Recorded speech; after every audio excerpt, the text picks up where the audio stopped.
तो स्टूडेंट आज हम नया टॉपिक स्टार्ट करना जा रहे हैं जिसका नाम है ग्लाइकोलिसिस।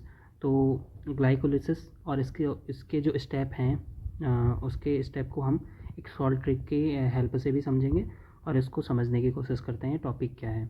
तो जैसे कि नाम से ही आपको पता चल रहा है ग्लाइकोलिसिस का जो मतलब होता है किसी भी वर्ड के पीछे अगर लाइसिस लगता है तो उसका मतलब होता है स्प्लिट, मीन्स टूटना।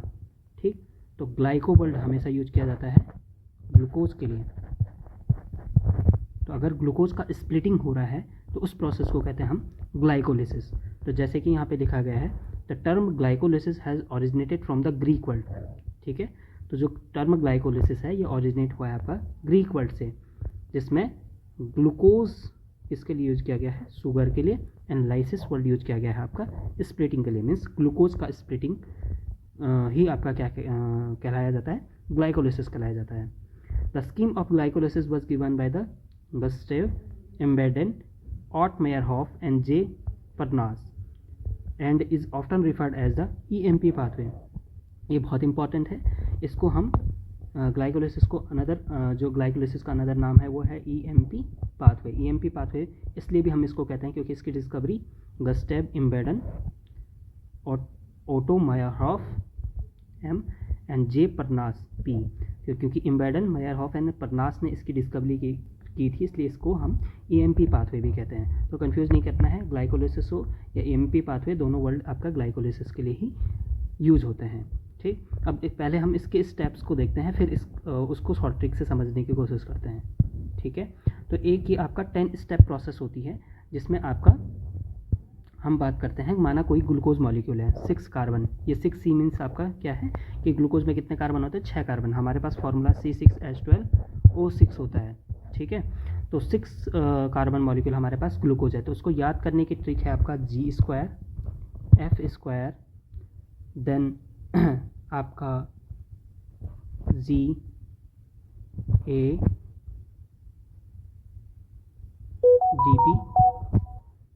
एंड DH ढाप, then 1,3P, then 3P, then 2P, then 2PP,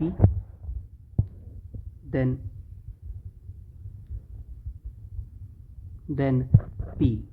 This is the shortest salt form जिसकी हेल्प से हम इसको याद कर सकते हैं। सबसे पहले G², अगर हम G² की बात करें तो G² में हमारे पास G 2 बार होगा, तो फर्स्ट आपका G यूज होगा आपका ग्लूकोज के लिए। तो कोई ग्लूकोज मॉलिक्यूल हमारा फर्स्ट G यूज हो गया। देन ग्लूकोज से एक एंजाइम की हेल्प से रिएक्शन होती है। एंजाइम हम इसके नेक्स्ट लेक्चर में उसको रिवाइज करेंगे।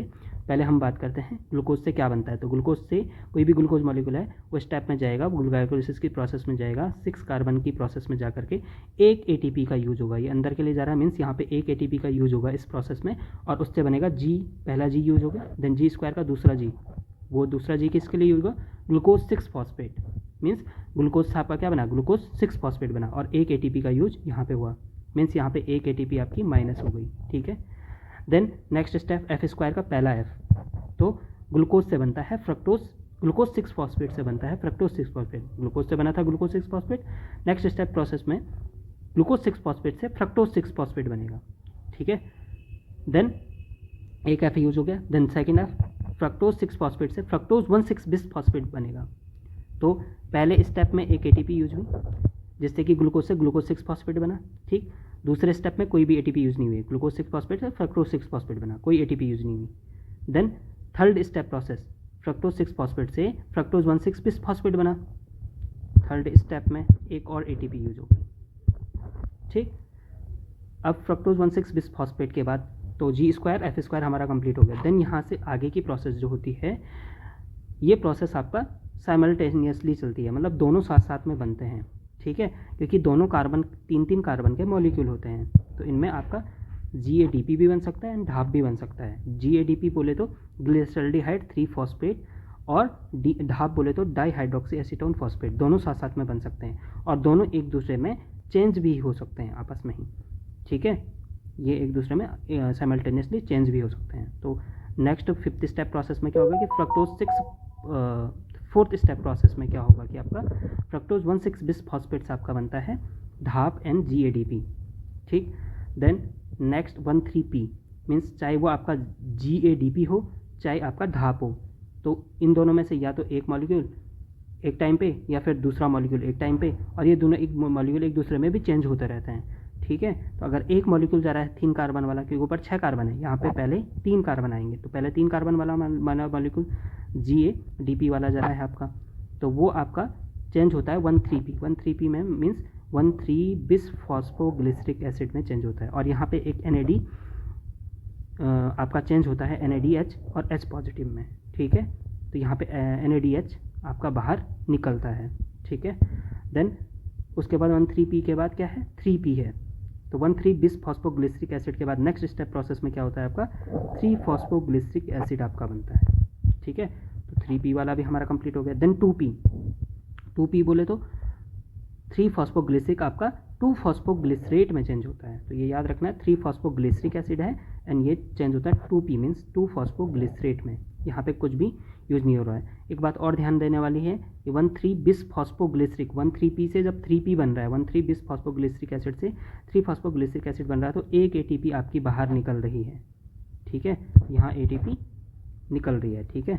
देन नेक्स्ट स्टेप आपका हमारा 2P तक हो गया था। देन 2P से 2PP बनता है, 2PP, और वाटर मॉलिक्यूल बाहर निकलता है, तो 2PP बनता है आपका मीन्स 2 फॉस्फोइनॉल पायरुवेट बनता है, 2 फॉस्फोइनॉल पायरुवेट बनता है। देन 2 फॉस्फोइनॉल पायरुवेट से नेक्स्ट स्टेप प्रोसेस में एक ATP यूज होती है और ATP बाहर निकलती है, फिर एक ATP बाहर निकल रही है, ठीक है।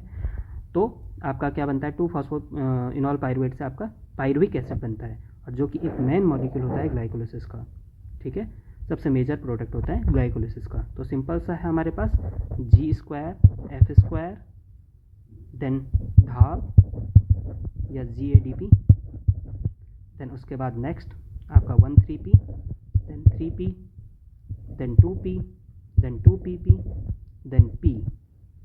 तो ग्लूकोज से glucose 6 phosphate, then glucose 6 phosphate से फ्रक्टोज 6